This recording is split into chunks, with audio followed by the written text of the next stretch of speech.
No bag day. పిల్లలు పుస్తకాలు మోసి అలసిపోతున్నారు. సాటర్డే నో బ్యాగ్ డే పెట్టారు.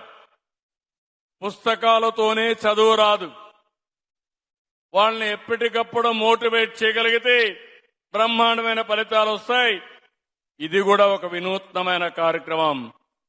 ఈసారి స్కూల్స్ వచ్చే లోపలనే బుక్స్ గాని యూనిఫామ్ గాని పిల్లలకి ఇచ్చే అన్ని వస్తువులను కూడా రైట్ టైంలో ఇచ్చారు. ప్రతి సంవత్సరం ఎడ్యుకేషన్ లో ఒక పద్ధతి ప్రకారం ఎన్ని ఇవ్వాల్సిన అవసరం ఉంది. అయితే ఒక్క విషయం మీరు గుర్తుపెట్టుకోవాలి. 1924 ప్రభుత్వ నిర్లక్ష్యం విద్యా వ్యవస్థలో ఒక శాపంగా మారింది. మామూలు కాదు ఇది.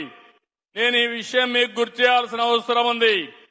ఒక ప్రభుత్వం అనుకుంటే, ఒక నాయకుడు అనుకుంటే సమర్థవంతంగా వ్యవస్థలు బాగోతాయి. అదే ఒక నాయకుడు సరిగా పనిచేయకపోతే ఆ వ్యవస్థ కుప్పగూలిపోయే పరిస్థితి వస్తుంది. 10 లక్షల మంది పిల్లలు ప్రభుత్వ స్కూల్కి రాకుండా ప్రైవేట్ స్కూల్స్కి వెళ్లిపోయే పరిస్థితికి వచ్చారు. డ్రాప్ అవుట్స్ కూడా పెరిగాయి. విద్యా నాణ్యతలో 3వ స్థానంలో ఉన్న రాష్ట్రం 19వ స్థానానికి పడిపోయే పరిస్థితి వచ్చింది. ఎన్నోసార్లు మేము విమర్శించాం. చిన్నప్పుడు చదువుకోవాల్సింది మాతృభాషలో చదువుకోవాలి.